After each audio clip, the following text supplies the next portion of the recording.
8 Mitsubishi Zeros circle like sharks, sensing blood.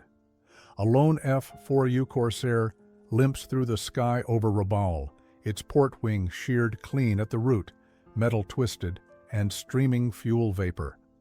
The pilot should be dead already. Standard doctrine says, bail out when structural integrity is compromised. But Elwood Tremaine does not follow standard doctrine. He throttles up, banks hard into the missing wing, and forces the aircraft into a turn that defies every principle of symmetrical flight. The Zeros hesitate, confused by geometry that should not exist. What happens next will be argued in ready rooms and engineering classrooms for decades. Solomon Islands, 1944. The sky above Rabaul does not forgive mistakes. It smells of burning oil and cordite.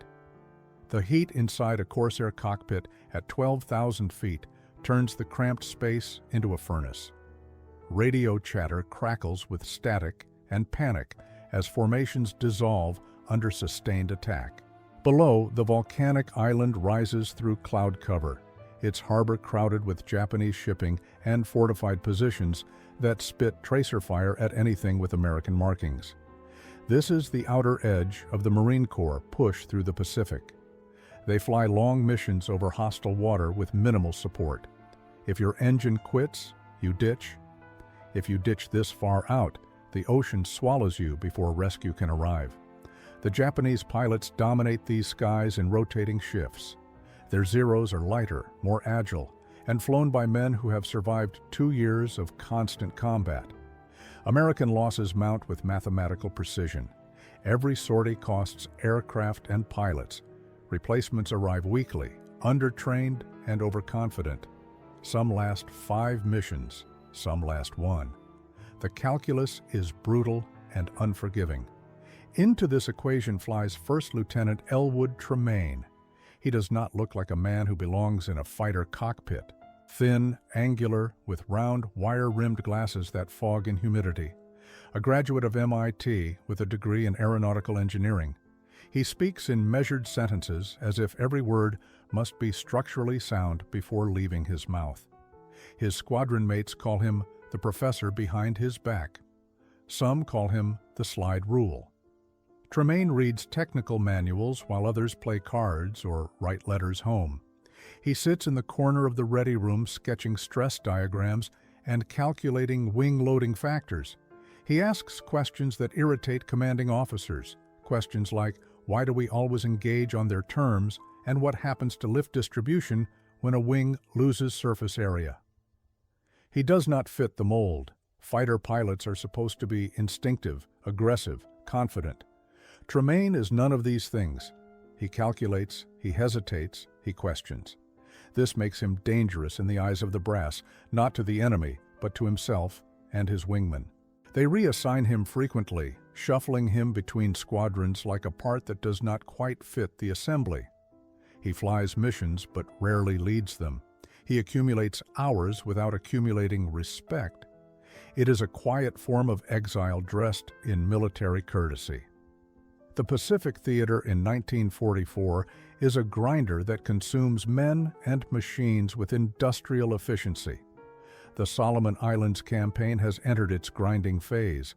Japanese forces hold fortified positions across scattered volcanic islands. American strategy depends on air superiority, but superiority is measured in blood and aluminum.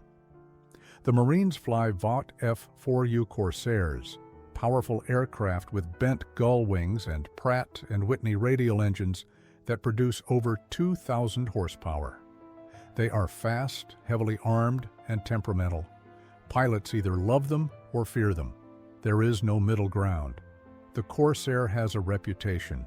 Its long nose blocks forward visibility during landing. The torque from that massive propeller tries to flip the aircraft on takeoff. Stall characteristics are vicious and unforgiving. Early models killed dozens of Navy pilots during carrier qualification trials. The Navy rejected the type outright. The Marines took them anyway, flying from land bases where the approach angle was less critical. They learned to manage the quirks through hard experience and adaptation. Tremaine loves the Corsair not despite its flaws, but because of them. He sees it as an engineering problem with solutions written in physics. He studies how the aircraft responds to control inputs at different speeds and altitudes. He notes how weight distribution affects roll rate. He keeps detailed logs of fuel consumption, engine temperature, and ammunition expenditure. Other pilots think he is wasting time. Tremaine thinks he is building a database. The base at Vella La Vella sits on a strip of coral and mud carved from jungle. Ground crews work through tropical downpours, patching bullet holes and replacing shot-out hydraulic lines. Mechanics develop their own superstitions. Some refuse to service aircraft that have lost 2 pilots. Others mark engine cowlings with chalk symbols, prayers in grease pencil. Everyone knows the numbers. Everyone pretends they do not. In the ready room, intelligence officers post mission summaries on corkboards, enemy concentrations, flak positions, expected resistance levels. The maps are updated daily as reconnaissance flights return with new photographs. Pilots study the boards in silence, calculating their own odds. Tremaine studies them differently. He looks for patterns in Japanese fighter tactics, altitude preferences, attack angles. He sketches diagrams showing how Zeros position themselves before engaging. He notes their fuel limitations and range constraints. His squadron commander is a career officer who values discipline and formation integrity. He does not encourage independent thinking. When Tremaine begins asking technical questions during briefings, the commander answers with clipped finality. Doctrine exists for a reason. Pilots who deviate end up in the ocean or worse. The discussion ends there. But Tremaine cannot stop thinking. He cannot shake a growing conviction that something fundamental is being missed. The Corsair is faster than a Zero in level flight and dives. It is more rugged, better armed, but the Zero outturns it at slow speeds and climbs better. Standard doctrine says, use your strengths, avoid their strengths, stay fast, stay high, do not dogfight. The rules are written in the blood of pilots who learned too late. Tremaine wonders if the rules are incomplete. Elwood Tremaine was born in 1920 in Concord, Massachusetts. His father taught physics at a private academy. His mother worked as a librarian and read Emerson to her children before bed. The house smelled of old books and pipe tobacco. Dinner conversations revolved around logic puzzles and engineering problems. Elwood learned early that precision mattered more than volume. He attended Phillips Academy, then MIT. Not popular, not bullied, simply overlooked. He joined the Engineering Society and spent weekends in the machine shop instead of at football games. He built model aircraft with obsessive attention to airfoil geometry and center of gravity calculations. He graduated in 1941 with honors and no clear direction. The world was tilting toward war. He tried enlisting in the Army Air Corps immediately after Pearl Harbor. They needed pilots desperately. He passed the physical. He passed the written exams. But during flight training at Pensacola, instructors noted troubling patterns. Tremaine flew technically perfect maneuvers, but hesitated under simulated combat pressure. He overanalyzed. He second-guessed. One evaluation called him mechanically gifted, but tactically uncertain. Another flagged him for excessive caution. He washed out of the Navy program. The rejection stung deeper than he admitted. He applied to the Marine Corps Aviation Program. Their standards were different. They needed pilots who could fly from rough fields and operate independently. They valued technical skill and improvisational thinking. Tremaine qualified. He was commissioned as a second lieutenant and sent to advanced fighter training in California. His instructors at El Toro noticed the same patterns the Navy had flagged. Tremaine flew with textbook precision, but lacked the aggressive edge that defined successful fighter pilots. He questioned orders. He asked why maneuvers were performed in specific sequences. He wanted to understand the underlying aerodynamics before executing them. Some instructors found this refreshing. Most found it irritating. He graduated in the middle of his class and was shipped to the Pacific in early 1943. His first squadron assignment was uneventful. He flew patrol missions and bomber escorts. He logged hours without seeing enemy aircraft. When his unit rotated stateside, Tremaine volunteered to stay. He was reassigned to a frontline squadron operating from Guadalcanal. His new commander reviewed his file and saw the flags. Hesitant, overanalyzes, lacks killer instinct. The commander assigned him to secondary missions, reconnaissance flights, weather checks, transport escorts. Tremaine flew them without complaint. He used the time to study how the Corsair handled under different conditions. He pushed the aircraft to its limits during solo flights, testing stall speeds, maximum G-loads, asymmetric thrust scenarios. Other pilots noticed. His crew chief asked if everything was functioning properly. Tremaine said he was learning the envelope. The crew chief stopped asking. Tremaine kept a notebook filled with performance data and sketches. He was building something, a mental model of how the aircraft behaved at the edges of controllability. August 7, 1944. The mission briefing takes place in a sweltering Quonset hut on Vella La Vella. 16 pilots sit on folding chairs facing a map of New Britain and the surrounding islands. The intelligence officer points to Rabaul with a wooden pointer. The harbor remains one of the most heavily defended targets in the theater. Japanese air strength has diminished but remains lethal. Flak concentrations are dense. Fighter patrols operate in rotating shifts. The mission is a maximum effort strike against shipping and airfield facilities. Corsairs will provide top cover for SBD Dauntless dive bombers. Expected enemy resistance is rated severe.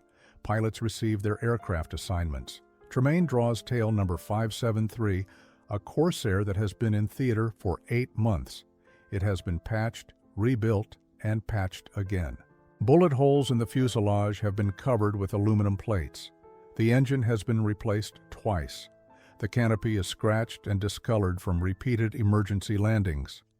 Maintenance logs show a history of hydraulic failures, electrical problems, and structural stress cracks. The crew chief recommends grounding it pending full inspection. The squadron commander considers the request. They are short on serviceable aircraft. He asks Tremaine if he feels comfortable flying it. Tremaine walks the flight line and inspects the Corsair personally. He checks control surface movement, looks for fluid leaks, examines the patchwork on the wings and tail. The aircraft is tired. It has absorbed more combat damage than any bird in the squadron, but the structure is sound. The repairs are solid. He tells the commander he will fly it. The commander signs off. Other pilots shake their heads. They would have refused. Nobody wants to fly a plane with that kind of history. Pre-flight checks take longer than usual. Tremaine goes through every item on the list twice. He tests the trim tabs, cycles the landing gear, checks fuel levels in all tanks. The crew chief watches silently. He has serviced this aircraft through 3 previous pilots. 2 were killed. 1 was invalided out with injuries. He does not say this to Tremaine. He just wishes him luck. The flight launches at 0600 hours. 16 Corsairs climb into the dawn sky and form up over the reef.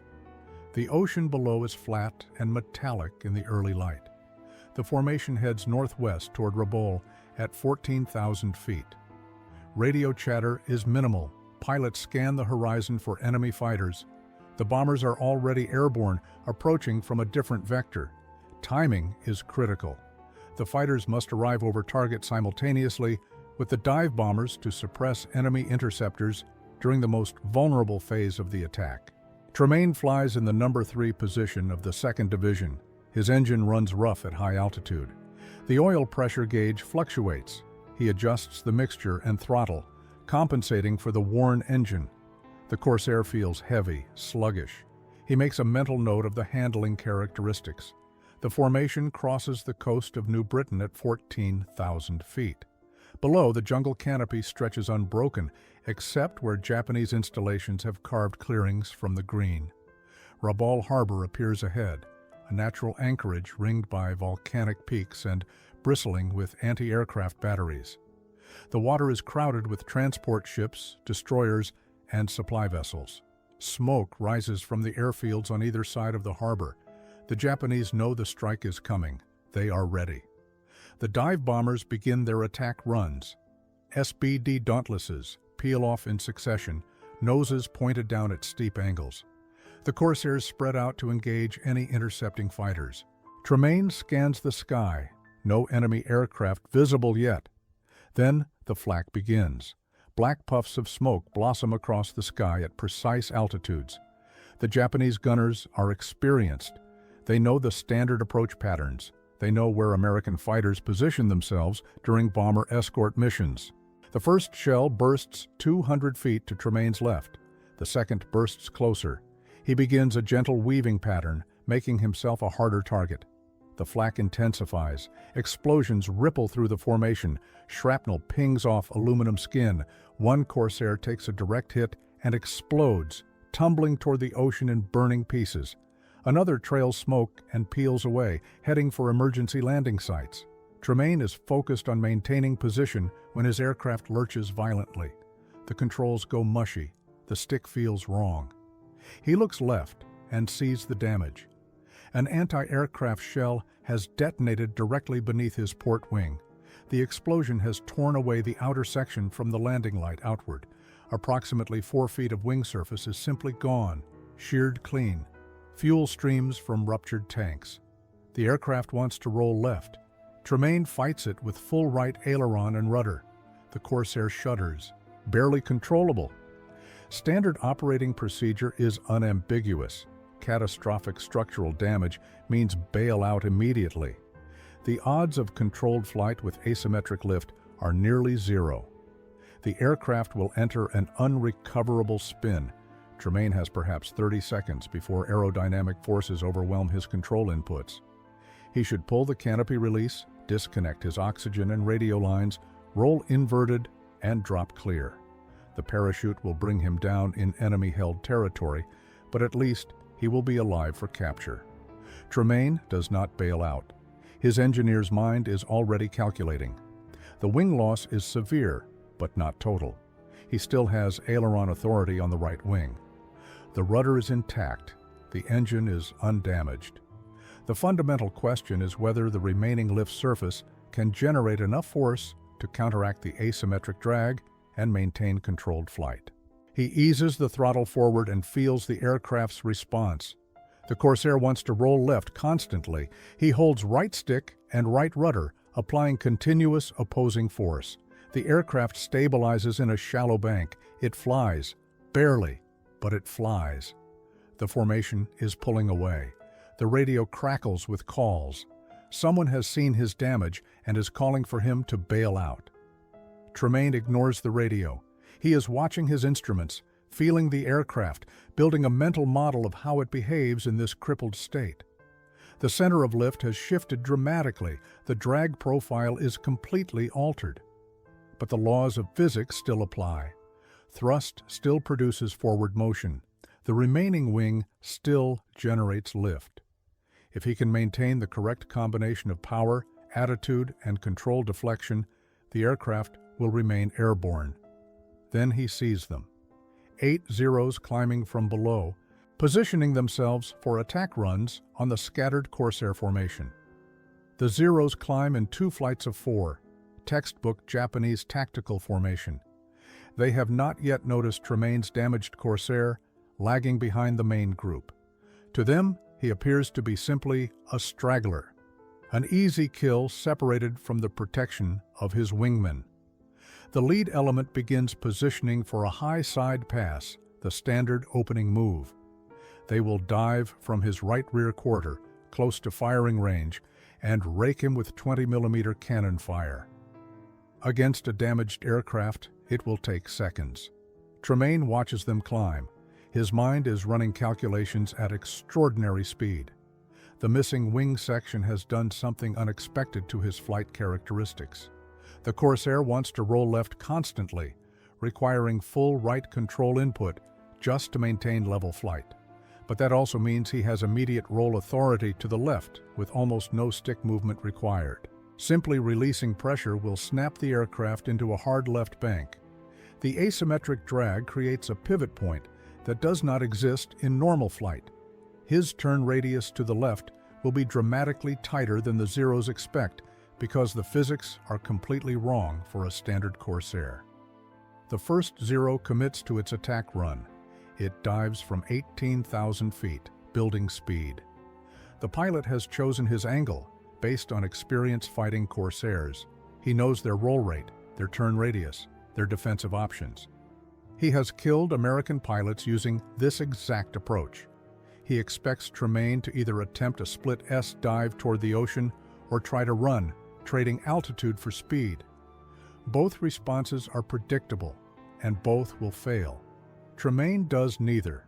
He waits. The Zero closes to 800 yards, 700, 600. The distance collapses with terrifying speed. Tremaine can see the muzzle flashes as the Zero opens fire. Tracers arc toward him, lazy and bright in the morning sun. He has perhaps 1 second before the shells arrive. His hand is light on the stick. He releases right pressure and simultaneously applies left rudder.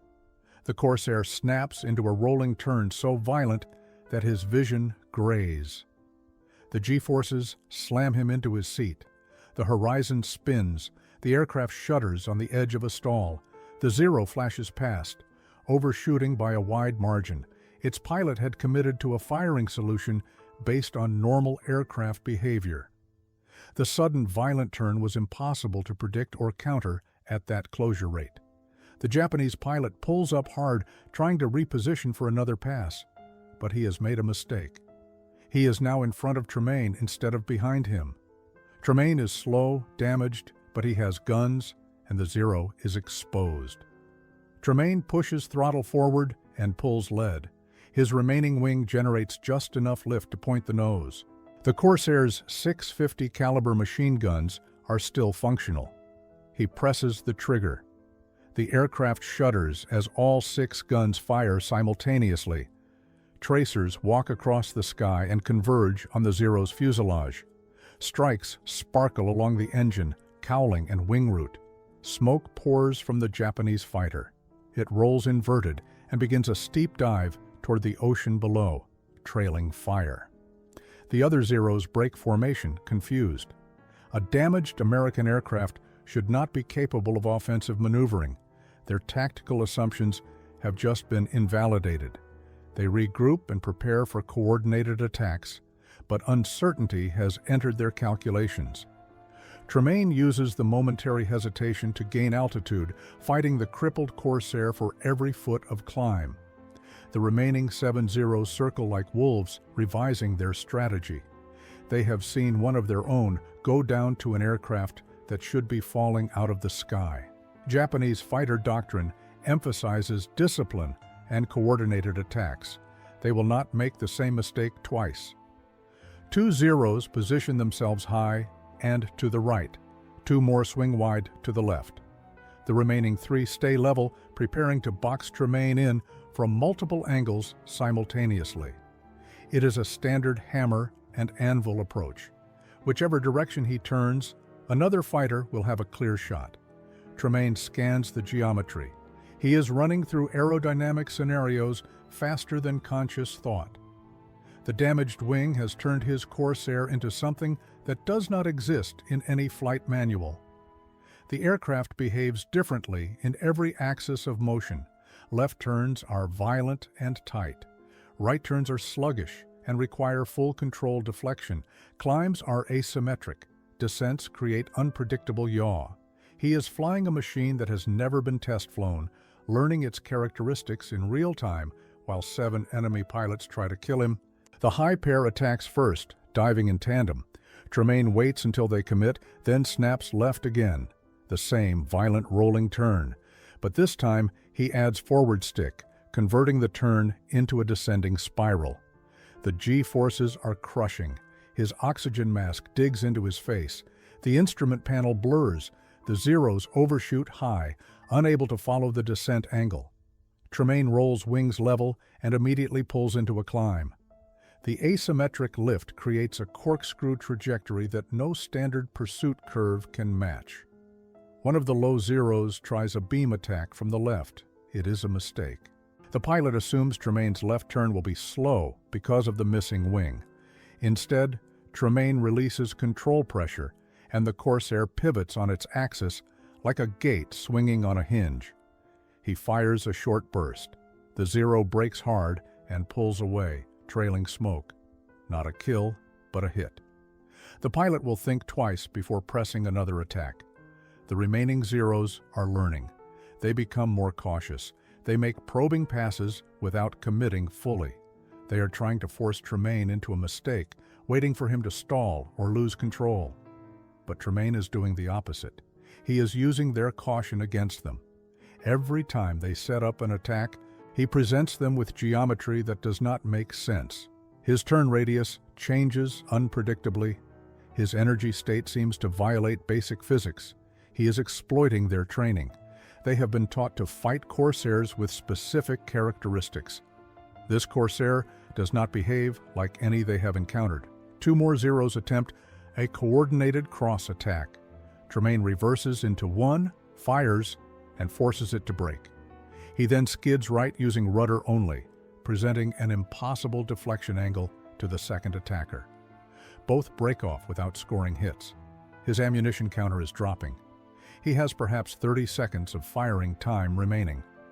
But he has learned something crucial. The Zeros are burning fuel with every repositioning move. They are getting frustrated. Frustration leads to mistakes. Another Zero commits too early. Tremaine snaps left, pulls lead, fires, strikes along the wing. The Zero rolls away, damaged, 3 down, 4 remaining, and Tremaine's guns go silent. Ammunition exhausted. 4 Zeros remain, and Elwood Tremaine has no ammunition. The .650 caliber machine guns in his wings are empty. He has no defensive weapons except the damaged Corsair itself and the physics that govern flight. The Japanese pilots do not know his guns are silent. They cannot see his ammunition state, but they will learn soon enough. The next time he fails to return fire when they present a target, they will understand. Then they will close in without fear and finish him methodically. Tremaine considers his options. He can run. The Corsair still has engine power. In level flight or a shallow dive, he might be able to outpace the Zeros long enough to reach friendly airspace. But the asymmetric drag from the missing wing costs him speed. He is slower than a fully functional Corsair by at least 40 knots. The Zeros can catch him. They will sit on his tail and fire until something vital breaks. Running is not survival, it is just delayed death. He can attempt evasive maneuvering until his fuel runs out. The Corsair's tanks are still half full. He has perhaps 20 minutes of flight time remaining at combat power, but 20 minutes of continuous defensive flying in a crippled aircraft will expose him to dozens of attack opportunities. Eventually, the Zeros will get a clean shot. The math is against him. Evasion alone will not work. The third option is the one his engineering mind keeps returning to. He can continue using the asymmetric flight characteristics as a weapon, not to shoot the Zeros down, but to force them into errors, to manipulate their positioning until they eliminate themselves through collision, fuel exhaustion, or structural failure. It is a theory that sounds insane when stated plainly, but physics does not care about sanity. Physics is equations and forces and predictable responses to specific inputs. The first Zero to test Tremaine's defenses comes in fast from the right rear quarter. It is a cautious approach, ready to break if Tremaine fires. He does not fire. He waits until the Zero is committed, then performs a maneuver no flight instructor would approve. He cuts throttle completely and simultaneously applies full left rudder and aileron. The Corsair does not turn, it pivots. The nose swings violently left while the aircraft maintains almost the same position in space. It is a flat spin entry performed deliberately. The Zero cannot adjust. Its closure rate is too high. The Japanese pilot sees the Corsair rotating directly into his flight path and panics. He pulls hard, overstressing the airframe. The Zero's wings fold upward from the G-load. The fighter tumbles out of control and disappears toward the ocean. Tremaine recovers from the spin by applying opposite rudder and adding power. The Corsair shudders back into controlled flight. His altitude has dropped by 800 feet, but he is still airborne. 3 Zeros remain. They spread out, more cautious now. One of their pilots has just died trying to attack an unarmed aircraft. They reassess. 2 Zeros attempt a vertical scissors maneuver, one high and one low, trying to trap Tremaine between them. He responds by entering an intentional falling leaf maneuver, letting the damaged wing stall and recover repeatedly. The Corsair descends in an unpredictable oscillating pattern. Both Zeros lose their firing solution. One pulls up, the other tries to follow the descent and misjudges his altitude. He pulls out too late and hits the water at 300 knots. The impact is instantaneous. 2 Zeros left. The final 2 pilots break off. They have lost 5 aircraft to a single damaged Corsair. They are low on fuel, and their confidence is shattered. The Zeros climb away toward Rabaul. Tremaine watches them disappear into the haze over New Britain. He does not chase. He has no ammunition and barely enough fuel to reach base. The engagement has lasted 11 minutes, but it feels like hours. His hands ache from fighting the controls. His shoulders burn from the constant pressure required to keep the aircraft level. Sweat soaks his flight suit despite the cold at altitude. He checks his gauges. Fuel is critical. Oil pressure is dropping. The engine. Temperature is climbing into the red zone. He points the Corsair southeast toward Vella La Vella and begins a shallow descent. The missing wing section creates constant drag. Every mile forward costs more fuel than it should. He leans the mixture as far as he dares, sacrificing power for endurance. The engine coughs twice. He enriches the mixture slightly, and the coughing stops. He is walking a tightrope between fuel starvation and running the tanks dry. The radio crackles with calls from other aircraft. The strike force is reforming for the return flight. Someone asks for his position. Tremaine responds with coordinates. His voice is calm, almost clinical. He reports damage to his aircraft and requests priority landing clearance. The controller at Vella La Vella acknowledges. They will clear the pattern. Emergency crews will stand by. The controller asks if he can maintain altitude. Tremaine says affirmative, but his instruments tell a different story. He is losing altitude at 50 feet per minute. The descent is slow, but irreversible. The ocean passes beneath him, endless and indifferent. He thinks about the physics of what he has just done. The missing wing created an asymmetric lift distribution that should have made controlled flight impossible. But impossibility is just a failure of imagination. The Corsair responded to inputs. It obeyed aerodynamic principles even in a damaged state. He simply had to discover what those principles were and exploit them faster than the enemy could adapt. The coastline of Vella La Vella appears ahead. The coral airstrip cuts through the jungle like a scar. Tremaine begins his approach. The tower clears him to land. Fire trucks and ambulances line the taxiway. He has one chance. The hydraulics are failing. The landing gear deploys, but the indicator light shows only partial extension. He has no flaps. The asymmetric wing makes the approach a nightmare of constant correction. He must land faster than normal to maintain control. But the runway is short and he has no brakes. He crosses the threshold at 100, 30 knots, 40 knots above normal landing speed.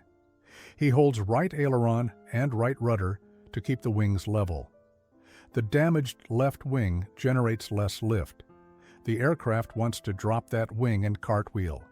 He prevents it through pure force of will and continuous control input. The right main wheel touches first. He holds the left wing off as long as possible. When it finally settles, the tire is flat or missing. The rim digs into coral. The Corsair slews left. Tremaine fights the ground loop with rudder and differential braking. The right brake is functional, The left is not. He uses engine power and rudder to keep the nose straight. The aircraft slides sideways. Coral dust boils up around the canopy. Metal screams as the left wing scrapes dirt. The Corsair rotates slowly and comes to rest, facing the wrong direction, 50 feet off the runway centerline. Tremaine sits in the cockpit for several seconds after the propeller stops turning. His hands remain on the controls out of habit. The silence is sudden and total. Then he hears voices. Ground crew running toward the aircraft, fire crews positioning equipment, someone shouting orders. He releases his harness and slides the canopy back. The tropical air rushes in, thick and hot. He climbs out carefully. His legs are unsteady. Crew chiefs swarm the Corsair, inspecting the damage. The wing is worse than he realized. The entire outer section is gone. What remains is twisted and shredded. Fuel has leaked from ruptured tanks and pooled beneath the aircraft. The fuselage is stitched with small caliber holes from fragments. The tail shows impact damage. How the aircraft stayed airborne is a question the mechanics cannot answer.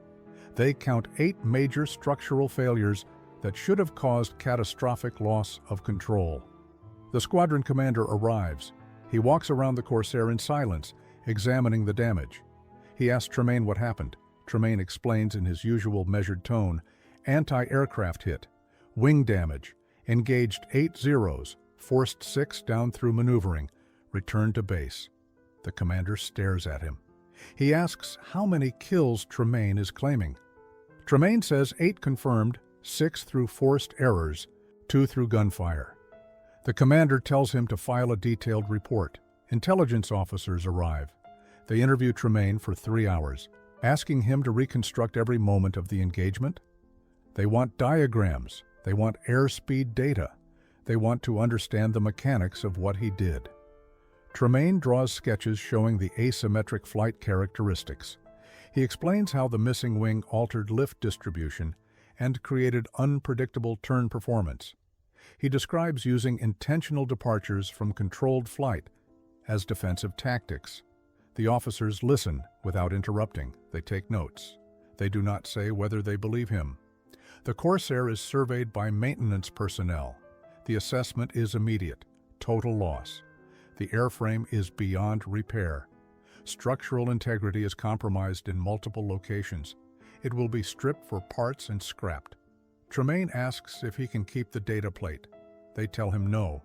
Everything goes into salvage.